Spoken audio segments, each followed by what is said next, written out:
हमने क्या किया, हमने क्या गुरुजी ठीक है, आपने हमें नामदान दिया है, एक शपथ, एक ओथ, जैसे वो शपथ लेते हैं ना, किसी को कोई मंत्री पद मिल गया कुछ भी तो पहले शपथ लेते हैं कि मैं संविधान की शपथ लेता हूं, या ऐसे करके शपथ। गुरुजी कह रहे क्या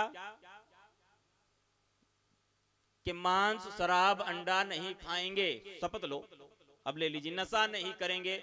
अब ये क्या हुआ, फिर सोचने लगते हैं गुरुजी ने शराब के लिए मना किया है, शराब के लिए मना किया, फिर क्या भांग के लिए थोड़ा ही मना किया, वो तो गांव में बहुत मिल जाती हैं, क्या करेंगे फिर, अपना शुरू कर दिया प्रोग्राम, शुरू है एकदम, वो फ्री का सौदा है, उसमें तो कुछ खर्च नहीं होता है, वो वाला हो गया शुरू।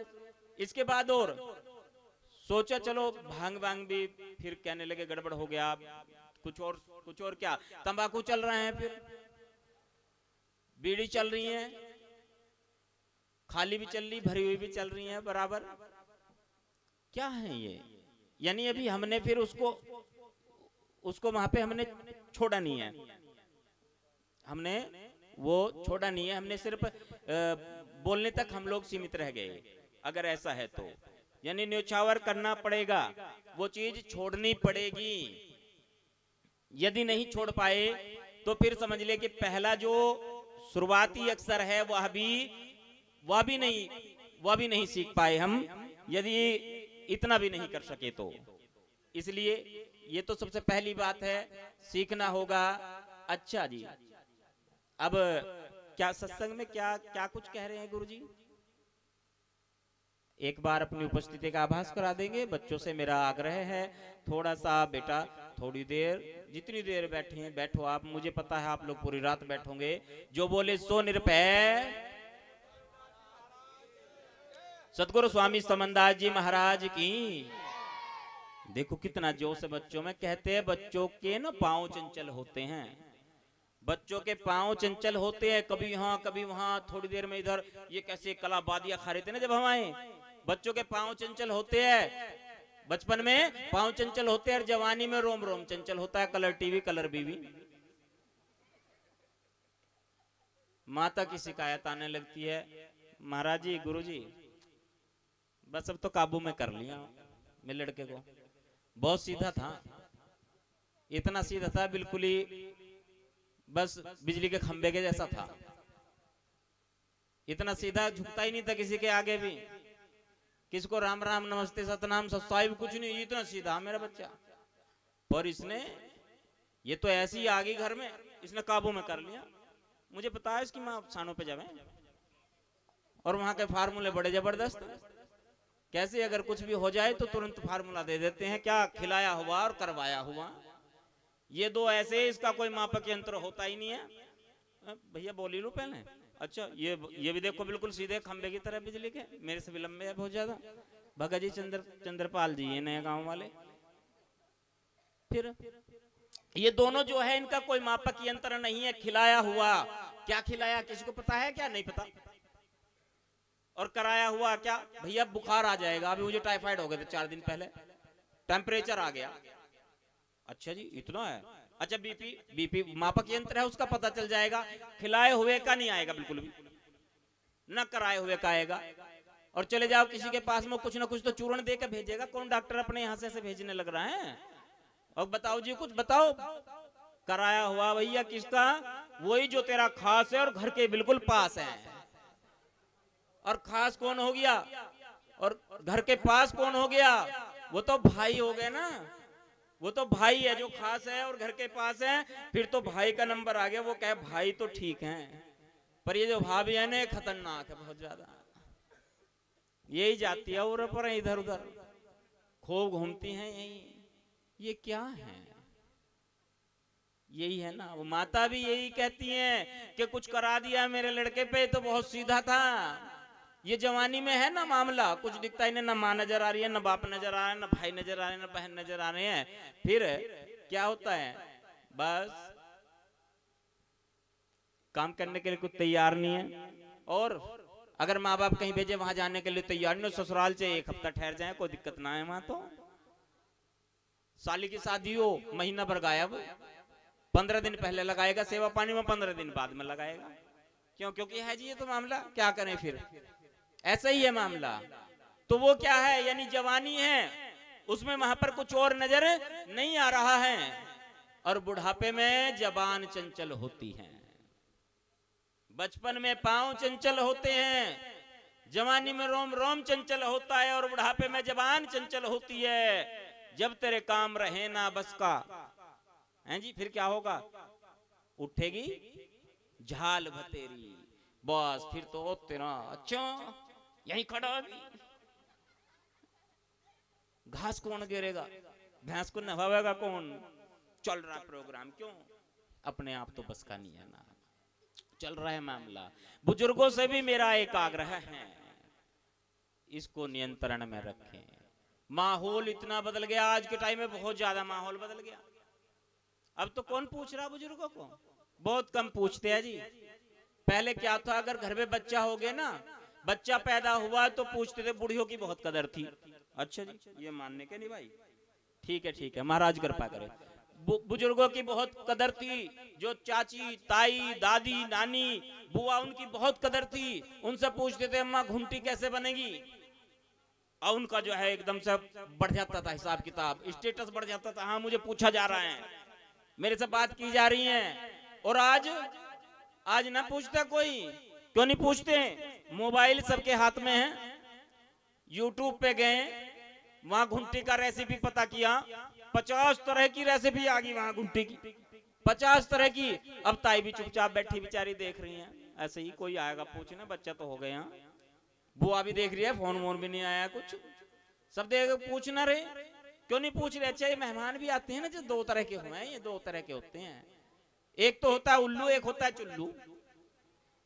उल्लू तो ऐसा जो बेचारा घेर में बैठा दें उसको, चल वो देखे चाय पानी भी भेजे को या ना भेजने का इंतजार ही कर रहे हो, तो कोई पूछ ही ना रहा, भैया 1 घंटा हो गया है अभी यहाँ, कोई ना देख रहा है। जैसे बुजुर्गों से हो जाए।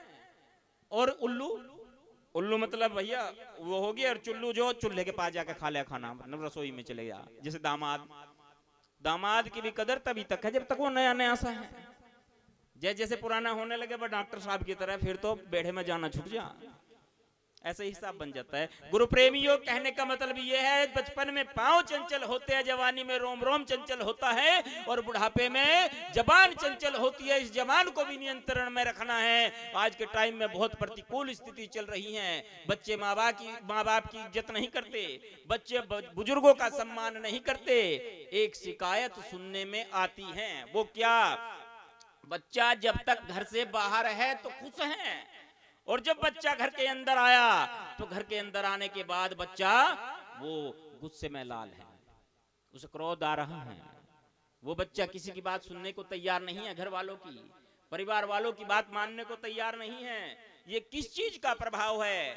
जैसे अभी ये चल रहा है ना प्रोग्राम, यानी संगत के बारे में, सत्संग की महिमा, ये संगत का प्रभाव है, संगत का असर है कि कहीं ना कहीं हमारी परवरिश में चूक है, कहीं ना कहीं हम उसको सही संगत नहीं दे पा रहे हैं, कहीं ना कहीं हम ऐसी संगत नहीं दे पा रहे बच्चों को, उसको संस्कार नहीं मिल पा रहे हैं। ये बहुत बड़ी बात है।